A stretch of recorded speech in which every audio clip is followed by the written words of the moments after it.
Bismillahirrahmanirrahim. Assalamualaikum warahmatullahi wabarakatuh.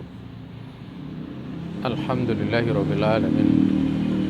Wassalatu wassalamu ala asrofil anbiya'i wal mursalin nabiyyina Muhammadin wa ala alihi wa sahbihi wa man walah wa man tabi'ahum bi ihsan ila yaumil qiyamah.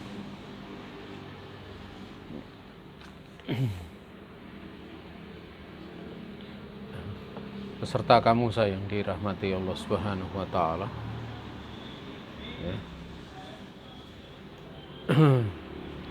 Kita pertama bersyukur kepada Allah Subhanahu wa taala dikarenakan di sore ini kita diberikan kesempatan oleh Allah Subhanahu wa taala untuk melanjutkan pembahasan kita dari kitab Al-Jami' fi Ahkam wa Adabis Sibyan, ya, dimana pada pembahasan kita kali ini kita akan membahas pada pembahasan kedua dari bab kelima, yaitu adab-adab di dalam menuntut ilmu, ya.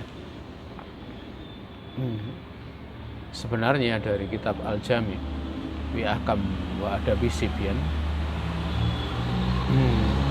ini bab ini ada pada bab yang ketujuh, ya. Sementara justru bab ke-6 itu tentang mengajarkan anak, ya, bahasa Arab dan yang bisa meluruskan lisan mereka. Demikian pula hukuman pada saat terjadi lahan. Ya.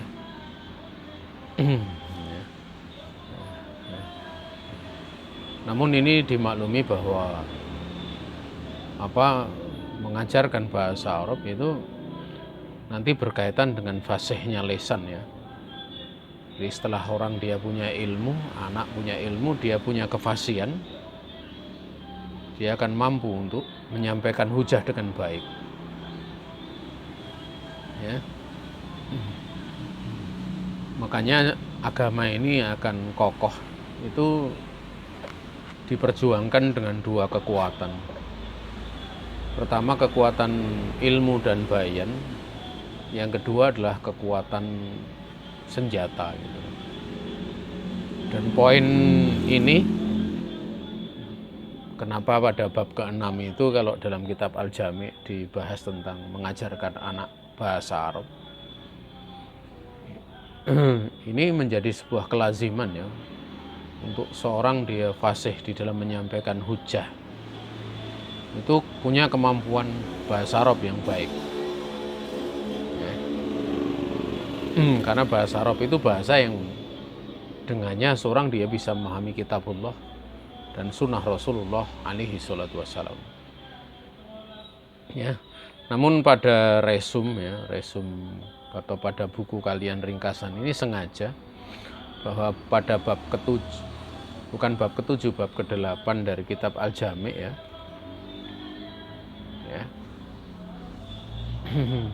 itu kita dahulukan dibandingkan bab ke-6 dan ke-7, karena ke-6 ke-7 itu ke-6 itu bahasa Arab, ke-7 itu tentang melatih anak atau mengajari anak seperti melempar, berenang, mengendarai kuda, ya. Itu kan kaitannya fisik, ya, persiapan kekuatan fisik. Ya. Wallahu ta'ala alam. Jadi ini ada sengaja yang kita lompati agar supaya lebih mudah untuk difahami secara urutan, karena pada pembahasan pertama mengajarkan adab menuntut ilmu. Maka di sini pembahasan kedua yaitu adab-adab menuntut ilmu itu ada beberapa pasal, ya. Seperti di resume kalian itu ada 12 pasal. Ya, 12 pasal.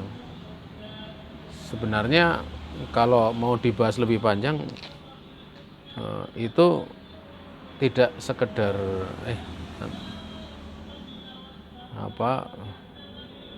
bukan 12 pasal, 16 pasal ya.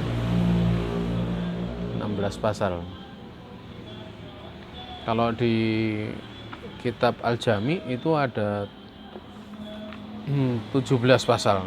Memang ada yang sengaja kita menggabungkannya karena kita ingin meringkas. Yang pertama adalah semangatnya anak dalam menuntut ilmu, yaitu hirsus sibyan ala tolabil ilmi fisigor. Semangat anak untuk menuntut ilmu di waktu kecil gitu. Artinya ini sebagai adab tentunya kalau kaitannya dengan pengajar ya bagaimana orang tua, bagaimana pengajar itu bisa membangkitkan semangat mereka di dalam belajar. Ya. Kalau kita lihat dari praktek Nabi alaihi salatu wassalam, semangat menuntut ilmu itu beliau senantiasa menyampaikan di sela-sela penjelasan beliau atau sebagai bab tarbiyah, baik itu untuk anak kecil maupun orang dewasa. Makanya ya banyak hadis-hadis yang diriwayatkan dari Nabi seputar masalah keutamaan menuntut ilmu. Nah, ya. Karena dengan mengetahui keutamaan menuntut ilmu itu seorang dia akan semangat. Ya, pernah Nabi itu kedatangan seorang sahabat yang dia safar berhari-hari, ingin menanyakan satu perkara. Maka Nabi alaihi salatu wassalam kemudian menyambut itu dengan ungkapan marhaban bitolibil ilmi. Selamat datang wahai penuntut ilmu. Ya. Kemudian beliau menyampaikan hadis innal malaikata la tad'u bi asnihatihim ridon bima yasna. Selamat datang wahai penuntut ilmu. Sungguhnya para malaikat itu benar-benar meletakkan sayap-sayapnya kepada penuntut ilmu itu karena dia ridho. Karena para malaikat itu ridho dengan apa yang dia lakukan. Ya. Malaikat ridho itu tentu perbuatan yang baik gitu. Ya.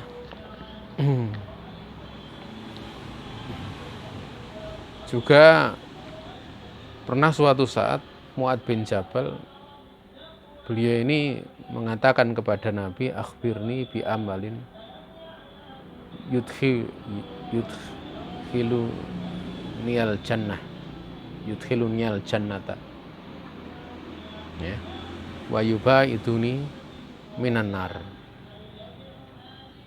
Wahai Rasulullah alaihi salatu wassalam, kabarkan atau alimni, ajari aku satu amalan yang bisa menjadikan aku masuk surga dan bisa menjauhkan aku dari neraka. Ini Nabi sebelum memberikan jawaban, beliau mengatakan laqad sa'altal azima wa innahu layasirun ya liman yasarallahu alaih. Nabi alaihi salatu wasallam memuji dulu. Benar-benar kamu bertanya satu persoalan yang besar. Dan sungguhnya perkara ini akan mudah bagi orang yang Allah mudahkan. Ya.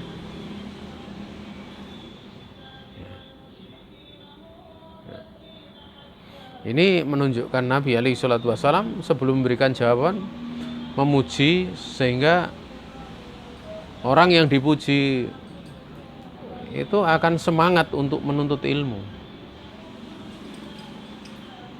sebagian salaf tatkala ada yang menyampaikan alasan melakukan sesuatu itu dengan hadis ya,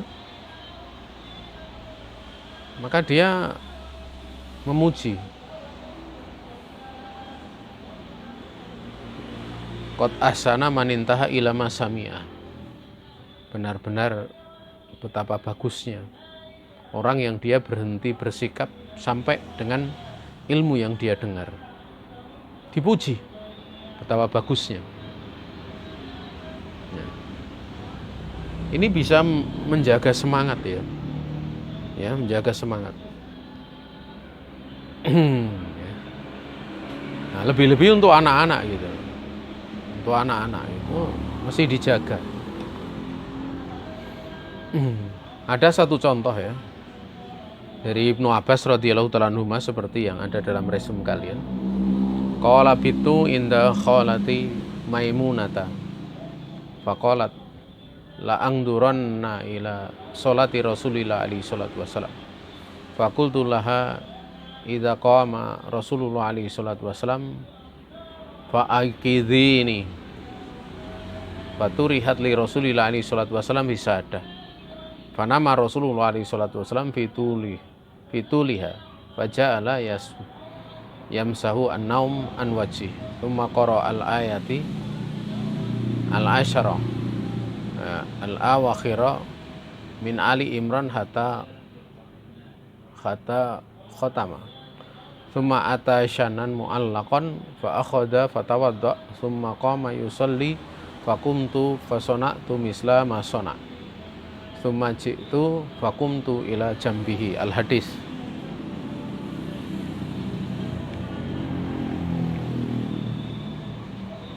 Kalau di terjemahan itu lebih lengkap ya. Tapi kalau di kisah ini hanya disebutkan sebagian saja di kitab ini. Dari Ibnu Abbas radhiyallahu ta'ala anhuma, dia berkata, aku bermalam di sisi bibiku, itu Maimunah. Artinya di situ kholah itu bibi dari pihak ibu itu. Artinya antara ibunya Ibnu Abbas dengan Maimunah itu, ibunda Maimunah radhiyallahu ta'ala anha ini saudara gitu. Ya, bibinya itu Maimunah. Kemudian fakultu ya, fakultu. Tadi saya lupa, saya baca fakolat atau fakultu. Fakultu ya. Kalau fakolat salah ya, fakultu ya. Nah, yang berkata Ibnu Abbas, aku pun berkata, la angduranna ila sholati Rasulillah alaihi salatu wassalam. Aku benar-benar akan memperhatikan secara teliti kepada sholatnya Rasulullah alaihi salatu wassalam. Maka aku berkata kepada bibiku, ketika nanti Rasulullah alaihi salatu wassalam bangun, maka bangunkanlah aku dari tidur. Ketika Rasul alaihi salatu wassalam sudah mau sholat, maka bangunkan aku pula. Waktu itu faturihat li Rasulillah alaihi salatu wassalam bisada. Ya. Turihat. Ya. Diberikan kepada Rasul alaihi salatu wassalam itu bantal, atau bisa dimaknakan sebaliknya ya. Ya. Ya, diberi bantal ya. Beliau waktu itu tidur di bagian sisinya ya. Nah, ya. Kalau di kitab di hadis lain seperti itu, wisada. Atau di sini juga sama, fanama Rasul alaihi salatu wasallam fituliha. Jadi pada bagian sisi panjangnya, ke arah panjang, sisi panjang. Ya. Kemudian setelah bangun, beliau ini mengusap sisa tidur dari wajahnya. Faja'ala yamsahu naum an wajhihi. Ya. Jadi diusap saja wajahnya. Kalau kita biasanya kadang kucek-kucek, anak kecil kadang kucek-kucek matanya. Ya, cukup diusap saja. Setelah itu beliau membaca 10 ayat yang terakhir dari surat Ali Imran sampai selesai. Ini dilakukan oleh Nabi dalam keadaan belum berwudu ya. Nabi dalam keadaan belum berwudu. Ini menunjukkan bahwa seorang dia membaca Al-Quran itu hukumnya tidak wajib untuk berwudu. Namun bisa jadi bab ini dibacanya adalah bab dzikir gitu. Jadi kalau bab dzikir ya walaupun yang dibaca Al-Quran tidak ada pembahasan seputar masalah wudu. Namun yang benarnya beliau bukan berzikir di sini ya, tapi memang membaca. Makanya Ibnu Abbas meriwayatkan summa qara'a al-ayatil asyara al-awakhira min Ali Imran. Tentunya kalau bacaan qiraatul Quran ya di situ ada hukum-hukum tajwid yang diperhatikan. Ya. Nah, sampai selesai. Nah, sesuatu yang sangat menakjubkan ya. Orang bangun dari tidur itu, Masya Allah ya, orang bangun tidur itu kan bau, mulutnya bau gitu. Tapi kalau bangun tidur dia berzikir. Di dalam riwayat yang lain itu kan ada beberapa macam zikir seperti Alhamdulillahilladzi ahyana ba'dama amatana wa ilaihin nusyur. Juga kalau dia bangun kemudian dia berzikir subhanallah walhamdulillah wala ilaha illallah wallahu akbar wala haula wala quwata illa billah itu. Kemudian dia istighfar. Kemudian dia berdoa, dia akan diterima doanya. Ya, kemudian dia atau istighfar dia akan diampuni oleh Allah. Au kama qala Rasul alaihi salatu wasallam. Ya. Kemudian kalau dia berwudu ya, kemudian yusolli tsumma yatawadha tsumma yusolli kubilat sholatuhu, diterima sholatnya. Itu kan dari awalnya kan kalau kita lihat ya begitu bangun kan langsung berzikir. Mulut kan masih bau gitu. Karena rangkaian setelah zikir itulah nanti siwak, sikat gigi dan yang lain sebagainya. Nah, ini menunjukkan bahwa mengingat Allah Subhanahu wa taala itu sesuatu yang luar biasa gitu. Ya. Sampai pada keadaan tertentu itu menjadi kelaziman dia mengingat dalam keadaan mulutnya masih bau gitu. Nah, ada beberapa riwayat yang lain yang menyebutkan Nabi itu kalau termasuk aktivitas di dalam rumah itu diantara yang terbanyak adalah bersiwak gitu. Beliau masuk rumah langsung bersiwak. Tentunya hal itu adalah hal yang dimaklumi, begitu bangun beliau akan seperti itu.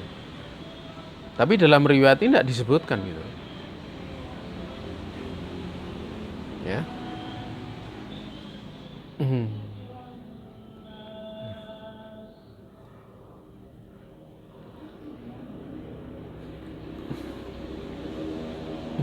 Kemudian beliau mendatangi kantong air ya, syanan mu'allaqon yang digantungkan. Ya kayak semacam kantong air yang dari kulit tuh biasanya. Ya. Tempat air kemudian ada lubangnya gitu, digantung itu. Fa'akhadahu, beliau pun mengambil kantong air itu, kemudian beliau berwudu.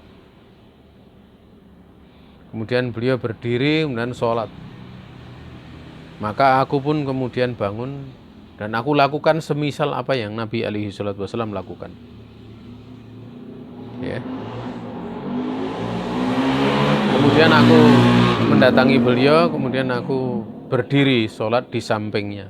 Samping yang dimaksud itu adalah samping kanannya. Ya. Hanya sampai situ saja kalau di dalam kitab ini. Tapi kalau di dalam terjemahan itu sampai lanjutan hadis walaupun artinya ya. Beliau ikut sholat itu diterangkan Ibnu Abbas di sisi kiri ya. di sisi kiri. Kemudian Nabi alaihi salatu wasallam memegang bagian kepalanya, ya, meletakkan tangannya di kepala dan memegang telinga kanannya, lalu menariknya gitu loh, bukan ditarik gitu loh di bagian. Artinya di situ bukan memilin kemudian dijewer, itu bukan ya. Tapi pada saat kepala dipegang itu kan bisa kena bagian telinga gitu loh. Artinya ditekan itu kemudian suruh geser di sisi kanan gitu. Ya. Itu bukan memilin dijewer, itu bukan, hanya ditekan itu loh. Ditekan supaya geser ke kanan bagian kepala. Wallahu ta'ala a'lam. Beliau ini sholat 2 rakaat, kemudian beliau melakukan witir. Diterangkan di 2 rakaat,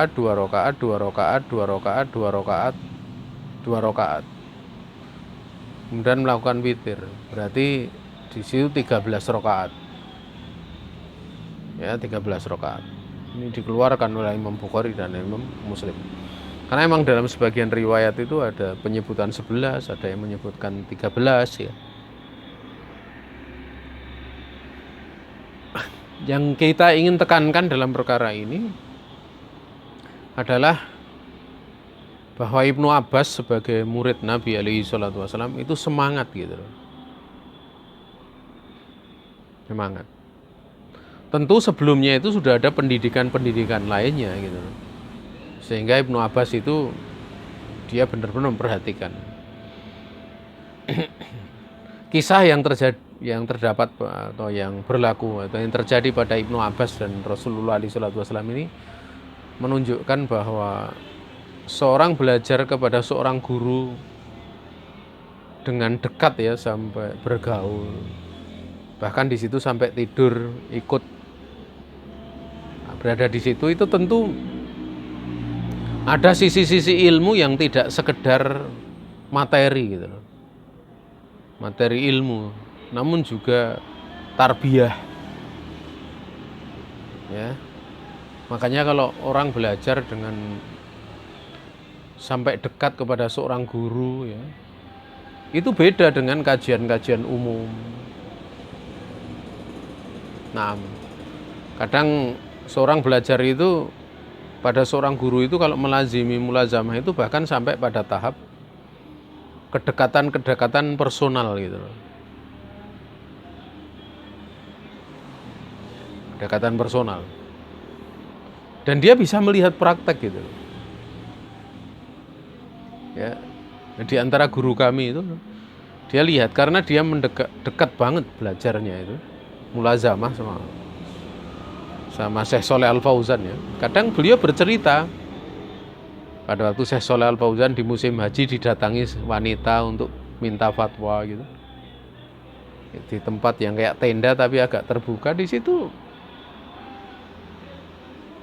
ada Syekh Shalih Al Fauzan dan wanita tersebut. Tentu bagi kita para penuntut ilmu mengatakan apakah itu khalwat gitu kan gitu ya. Coba kalian lihat. Sehingga nggak mudah gitu. Tentu dalam kondisi-kondisi seperti itu, yaitu tempatnya itu terbuka, bukan tersembunyi gitu loh. Jadi tenda tapi terbuka, di situ wanita, seorang wanita bertanya pada Syekh Shalih Al Fauzan misalnya. Atau dulu di masa Nabi ditemui oleh putri Khotmiyah itu, seorang wanita dari Khotmiyah. Seorang wanita yang cantik dalam keadaan dia membuka wajahnya. Nabi alaihi salatu wasallam ditemani Fadl bin Abbas radhiyallahu taala anhuma. Beliau Nabi alaihi salatu wasallam tidak memandang wanita tersebut, tapi Fadl bin Abbas dia tertarik melihat itu. Nabi alaihi salatu wasallam melakukan 2 amalan sekaligus. Satu menjawab pertanyaan, dan yang satunya adalah mengingkari kemungkaran. Wajahnya Fadl bin Abbas kan dipegang sampai beberapa kali oleh Rasulullah SAW karena tertarik melihat kecantikan dari putri Khotmiyah. Ya. Dan riwayat hanya sampai di situ. Ya, tidak kemudian ada riwayat Nabi memarah-marahi Daniel Sunda gitu. Ya. Nah, karena itu sebuah kewajiban yang terjadi di tempat umum gitu. Dan kenapa di situ Nabi pakai dipasangi hijab dulu, enggak gitu, karena memang tempat umum. Ya, tempat umum. Wallahu ta'ala. Di situ kalau mau dibahas secara fikih ya panjang sekali pembahasannya. Itu karena apa? Karena ya dia melihat ya karena apa, kalau seorang dia belajar lebih dekat itu beda ya.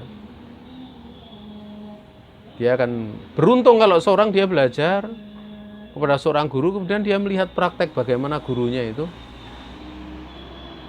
mengajar, mempraktekkan ilmu.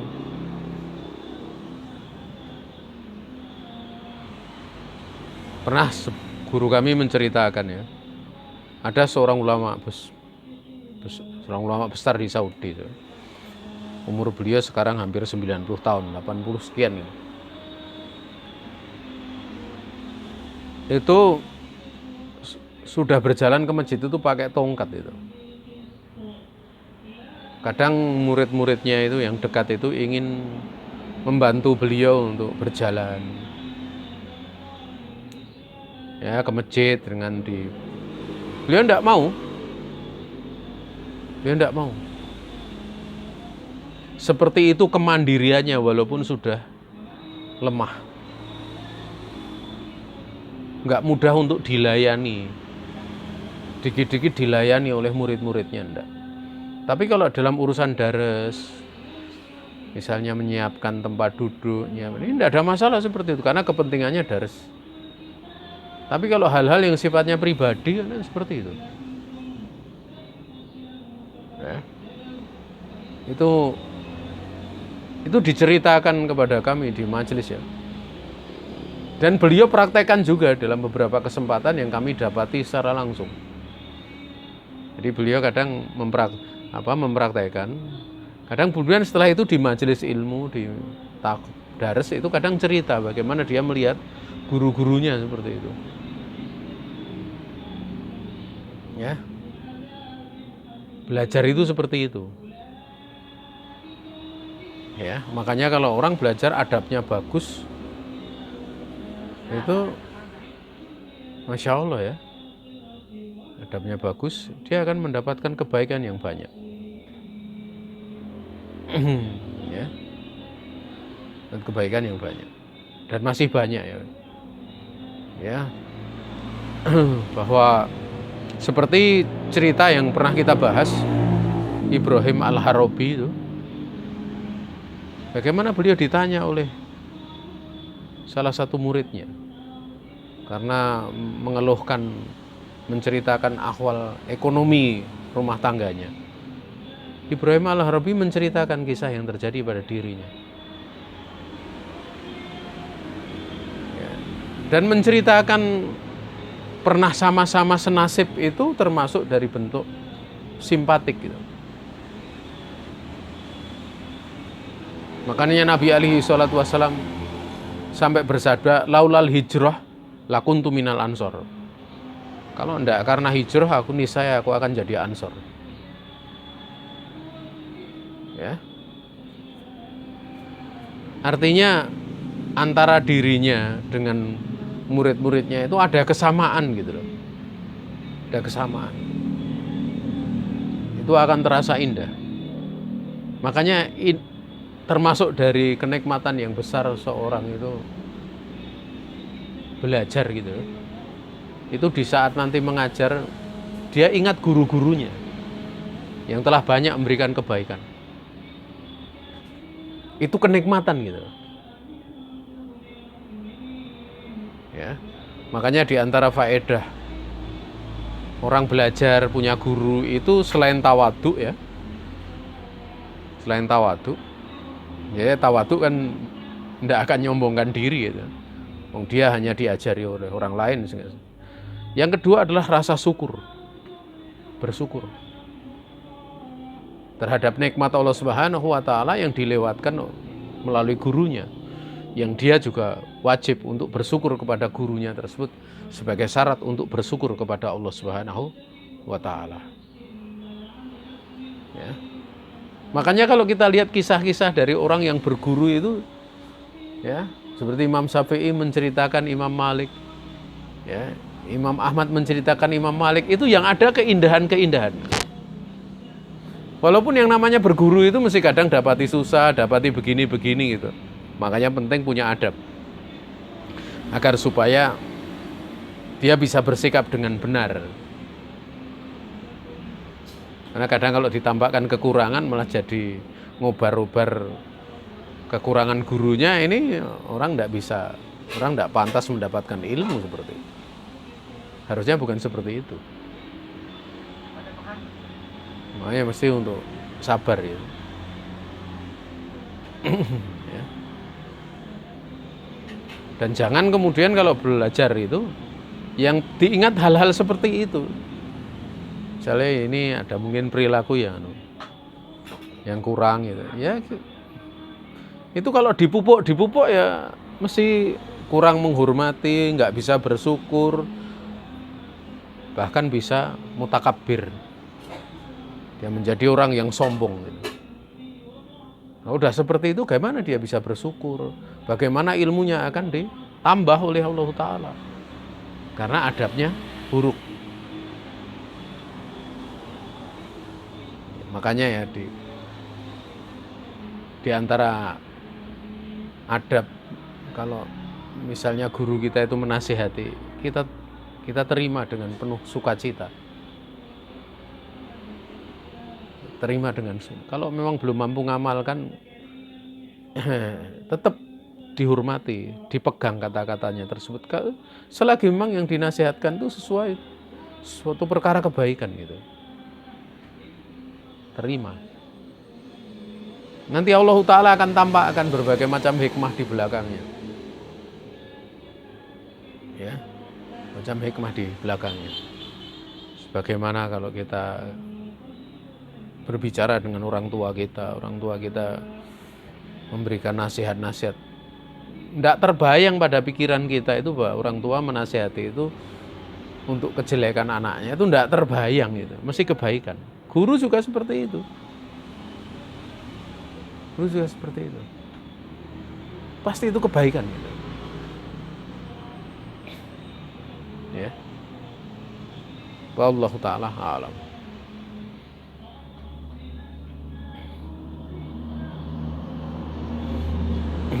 Ini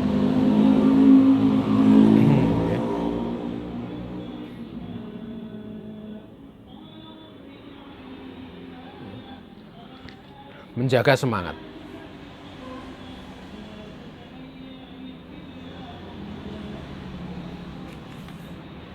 Kemudian berkata Al-Hasan bin Arafah rahimahullahu ta'ala, qadima Abdullah ibnul Mubarak al-Basrata fadakhaltu alaihi fasa'altuhu an yuhaddisani fa'aba wa qala anta sobi. Qala Al-Hasan ibnu Arafah fa'ataitu Muhammad ibna Zaid faqultu ya Aba Ismail dakhaltu ala ibnil Mubarak fa'aba an yuhaddisani al-athar. Berkata Hasan bin Arafah rahimahullah ta'ala, Ibnul Mubarak, Abdullah bin Mubarak, waktu itu dia datang di kota Basrah, tinggal berapa waktu di Basrah. Kemudian aku masuk menemuinya, kemudian aku meminta kepadanya untuk meriwayatkan hadis kepadaku. Maka Abdullah bin Mubarak itu enggan, dan beliau berkata, anta sobi, engkau masih kecil itu. Ya, anak kecil sudah semangat seperti itu. Kemudian Hasan bin Arafah berkata, kemudian aku datangi Hamad bin Zaid. Kemudian aku berkata, ya Aba Ismail, aku masuk menemui Ibnu Mubarak, tapi dia enggan untuk menyampaikan hadis kepadaku. Jadi di sini kalau kita lihat ya, Ibnu Mubarak tidak mau, dia datangi siapa? Hamad bin Zaid, ulama lain gitu. Artinya nggak menjadikan patah arang, nggak menjadikan patah semangat. Masya Allah ya. Itu masih kecil itu, masih kecil. Inilah kalau kita lihat profil dari orang-orang dahulu di dalam belajar ya. Ya. Nah,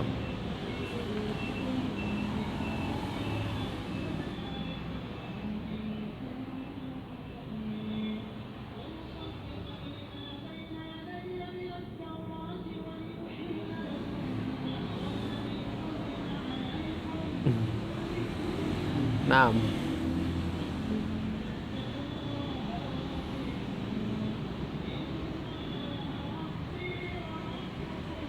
ada yang lainnya ya. Su'ila Malik rahimahullahu ta'ala an wana, ini beda lagi pembahasannya ya. Qala Sufyan ibnu Uyainah rahimahullahu ta'ala, jalastu Abdul Karim al-Jazari ya, sinin wa kana yaqulu li ahli baladihi ungduru ila hadzal gulam yas'aluni wa antum la tas'aluni. Masya Allah ya. Berkata Sufyan bin Uyainah rahimahullah ta'ala, aku duduk di sisi Abdul Karim al-Jazari itu beberapa tahun, belajar beberapa tahun. Dan waktu itu Abdul Karim, yaitu gurunya Sufyan bin Uyainah, mengatakan kepada penduduk negerinya, lihatlah oleh kamu sekalian kepada pemuda ini, anak masih menjelang balik ini, gulam atau kira-kira balik itu. Yas'aluni, dia mau bertanya kepadaku, sementara kalian la tas'aluni, mereka tidak mau bertanya kepadaku. Nah, ini Sufyan bin Uyainah menceritakan kisah dirinya sendiri. Di waktu masih kecil beliau sudah punya semangat berbeda dengan yang lainnya. Ya. Makanya kalau ada anak kecil gitu, kadang dia semangat, padahal itu majelisnya orang dewasa gitu. Yaitu apa? Satu kelebihan ya. Seperti dulu Barok bin Azib ya. Masya Allah, Barok bin Azib itu kan umurnya waktu itu kira-kira sekitar 14 atau berapa gitu. Tapi belum balik waktu itu, baliknya 15 kadang. Dengan Abdullah bin Umar radhiyallahu taala anhuma, kan Nabi mau berjihad itu. Itu Masya Allah ya, dua orang ini dia berpura-pura seperti lelaki dewasa.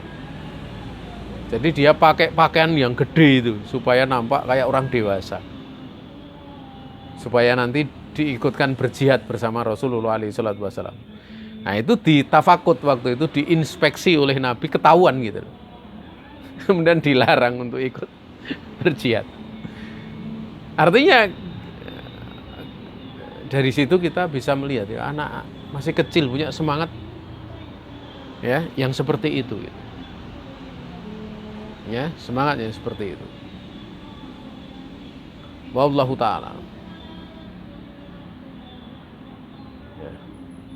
Dan berbagai macam yang lainnya. Ini baru pasal yang pertama ya, tentang pasal semangat ya. Ini pasalnya banyak apa istilahnya, pada pasal ini asar-asar dari para salaf dan para ulama banyak ya. Tapi kita akan lompat-lompati saja agar supaya tidak, atau besok mungkin akan saya ulangi, maksudnya usah ulangi itu saya tambahkan kisah-kisah yang lainnya. Kalau memang ada hal yang perlu untuk kita tekankan. Tapi untuk hari ini kita qala Syafi'i rahimahullahu taala,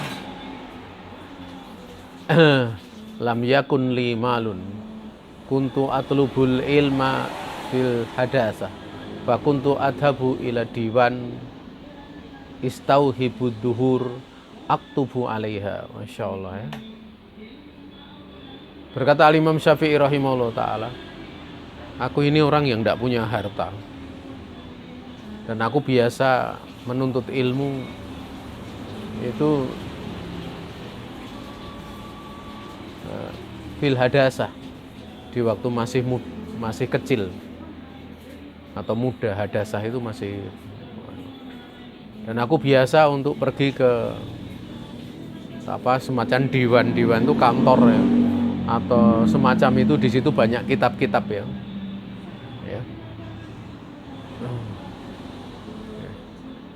Astauhibu duhur.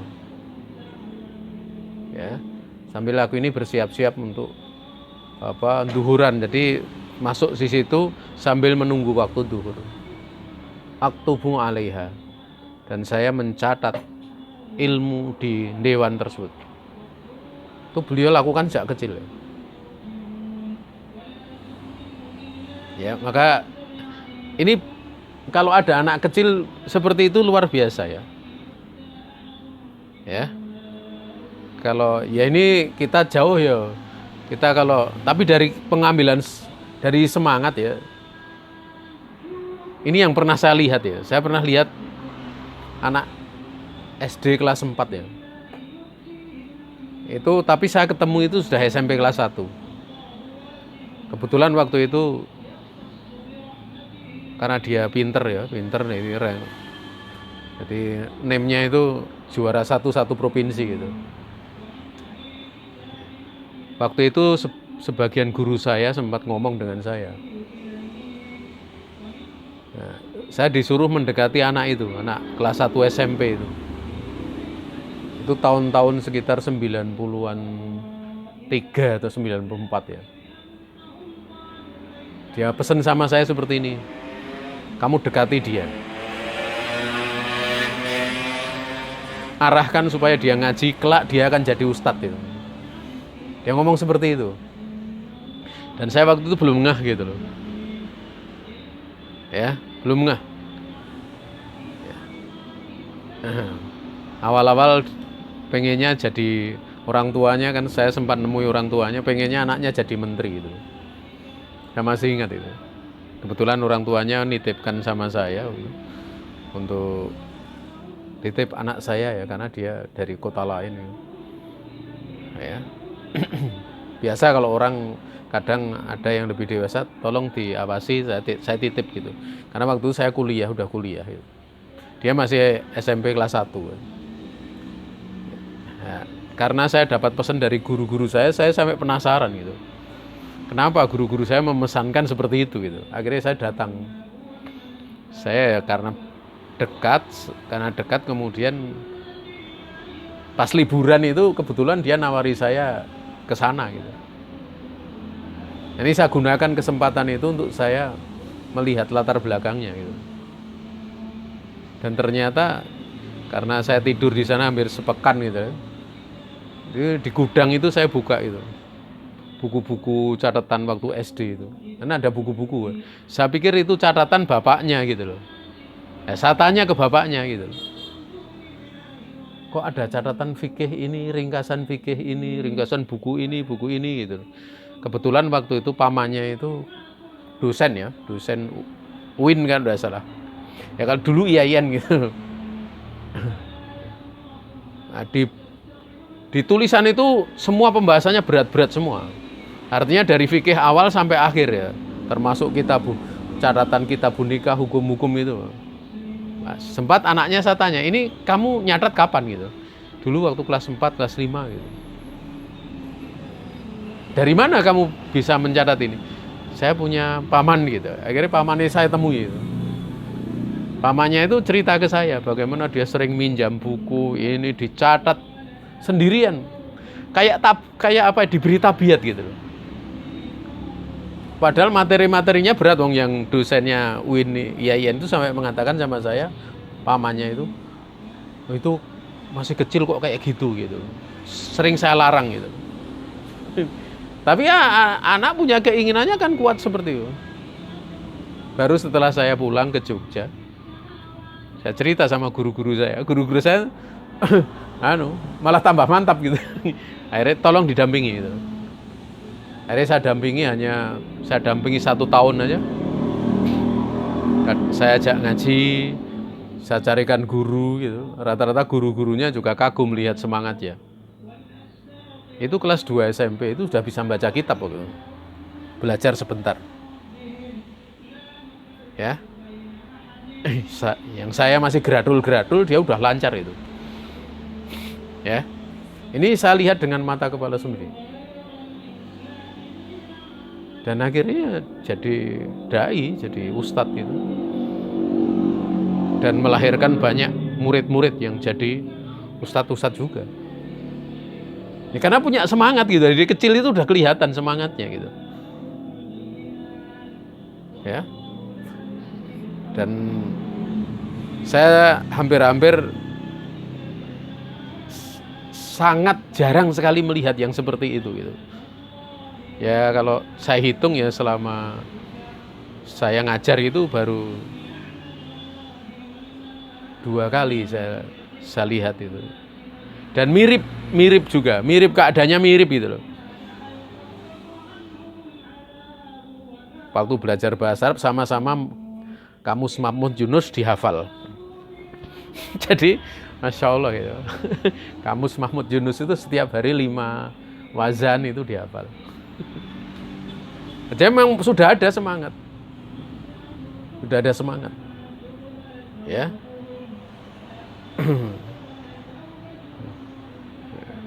Menghafal Al-Quran juga. Kalau yang kedua itu menghafal Al-Quran cuma waktunya tidak salah 7 bulan atau 6 bulan ya kalau. Waktu itu saya ajak mondok bersama saya bareng itu. Itu baru 2 bulan atau 3 bulan itu syair alfiyah itu sudah 300 syair hafal gitu. Tapi memang semangatnya nggak usah ditanya gitu. Jadi kadang ada seperti semangat itu menjadikan sesuatu yang jauh itu menjadi dekat gitu loh. Apalagi semangat cerdas lagi udah itu. Ya. Nah. Jadi kalau kita lihat itu sebenarnya kalau kita apa istilahnya kita membaca kitab kita itu seperti jauh gitu loh. Tapi nyatanya kadang di dekat kita ada yang Allah Ta'ala berikan semangat-semangat yang berbeda gitu dengan yang lainnya gitu ya. Dan itu saya dulu dipercaya oleh guru-guru saya untuk kadang mendampingi yang seperti itu adalah satu kebaikan yang saya dapatkan dari guru-guru saya dulu. Ya. Nah, kadang saya tuh punya guru itu sepuh ya, umurnya udah, saya dulu kuliah itu dia umurnya udah 50 sekian, rambutnya sudah putih semua. Dan beliau punya kasih sayang besar gitu kan, sehingga kadang memberikan pesan-pesannya ya. Pesan-pesan tertentu salah satunya adalah itu, termasuk pula pesan yang lain gitu loh. Pesan-pesan yang lain, nasihat-nasihat yang lain. Ya.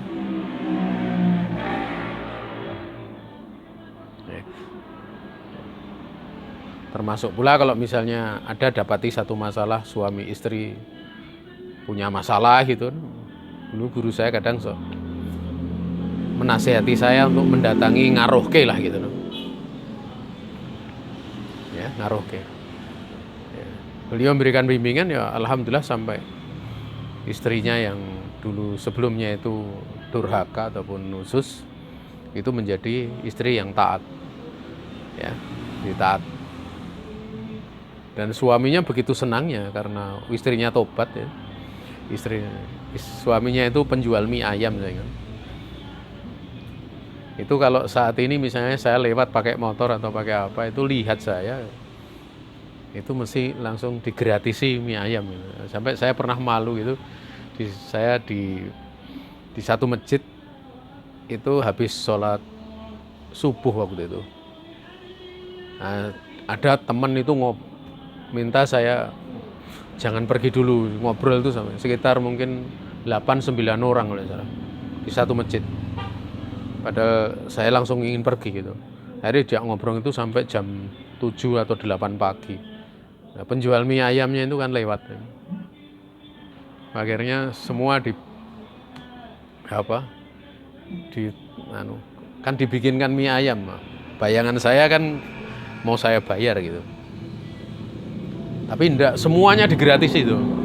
Itu sampai sekarang masih seperti itu. Kapan ketemu, saya bikinkan mie ayam dulu ya gitu. Ini sebagai tanda, mungkin sebagai tanda terima kasihnya karena istrinya dari nusus yang luar biasa. Nusus yang luar biasa itu selingkuh gitu. Selingkuh, tapi belum sampai tingkat perzinaan ya. Tapi terang-terangan kalau tapi dia sangat cinta sama istrinya itu. Ya, sampai istrinya itu bertobat minta maaf pada suaminya. Itu terjadi sekitar tahun 95 sebenarnya. 95 atau 96 ya. Nah, itu salah satu ya pengalaman-pengalaman yang dulu berguru sampai dekat itu kadang seperti itu, kadang kamu ke sana ya, kamu sana gitu. Dan faedahnya Masya Allah. Insya Allah. Ya. Itu kalau kita balik kepada kisah yang terjadi pada Abdullah bin Abbas radhiyallahu taala anhuma. Jamaah sekalian yang dirahmati Allah Subhanahu wa taala. Kemudian terakhir untuk hari ini ya, besok kita masih. Qala Ahmad ibnu Hanbal rahimahullah taala, kuntu wa ana gulaim akhtalifu ilal kutab thumma ikhtalaftu ila diwan wa ana ibnu arba asyarata sanatan. Masya Allah ya. Ini Imam Ahmad bin Hanbal, coba kalian lihat. Aku waktu itu masih gulaim ya, seorang yang masih kecil gitu ya. Gulaim itu ya kira-kira kan itu tasgir dari gulam gitu. Gulam itu biasanya umur 16-17 gitu, kadang masih disebut gulam. Gulaim. Aku biasa bolak-balik berkali-kali ke Kutab. Kutab itu SD kalau zaman sekarang itu. Ya. Untuk belajar di sana, melihat buku-buku ya. Kemudian aku juga berulang kali itu ke dewan, ke kantor, ke perpustakaan dan semisalnya. Sementara umurku masih 14 tahun. Imam Ahmad bin Hanbal itu umur 14 tahun punya sifat yang berbeda dengan yang lainnya. Yang lain umur segitu mungkin masih seneng ini, seneng itu gitu. Beliau belajar. Ya. Ini belajar. Ya. Kemudian di dalam riwayat tersebut dikatakan waqala hatta rubama aradtu bukur fil hadis fatakhudhu umi bisyabi wa taqul hatta yu'danan nas atau hatta yusbihu. Sampai kadang-kadang aku ini menginginkan sampai pagi bil hadis. Sampai pagi aku berada di dewan, berada itu ya, untuk membaca hadis dan sebagainya. Fatakhudhu umi. Maka waktu itu umi ibuku itu memegang pakaianku dan berkata, ya, hatta yu'danan nas. Sampai kemudian diizinkan oleh manusia, atau hatta yusbihu, sampai mereka ini ya sudah beraktivitas di waktu pagi, sampai mereka itu masuk waktu pagi. Kan biasanya kalau kantor gitu nanti waktu pagi jadi rame orang gitu. Itu Masya Allah, sebelum itu Imam Ahmad sudah ada di situ gitu. Ya, ini semangat dari para a'imah gitu. Ya, semangat dari para a'imah. Dan kalau semangat belajar seperti ini, nanti kalau mengajar semangatnya juga beda. Ya. Nah, ini bagaimana mendidik anak itu supaya punya semangat. Kalau dalam bahasa kita, bagaimana semangat itu menjadi karakter. Dan mendidik seperti ini nggak mudah ya. Nggak mudah. Ya, makanya dulu saya pernah punya murid itu. istrinya di rumah sakit, anaknya di rumah sakit, tapi dia tetap menjalankan aktivitasnya untuk mengajar, untuk ini. Saya punya catatan seperti ini. Nah, biasanya kan orang kan ada masalah dikit dan ada masalah deh. Ini enggak gitu. Ini punya catatan. Artinya catatan kebaikan maksudnya gitu. Wallahu taala alam. Atau misalnya kalau hujan-hujan, biasanya kalau hujan-hujan taklim takasus itu datang 1-2 orang gitu.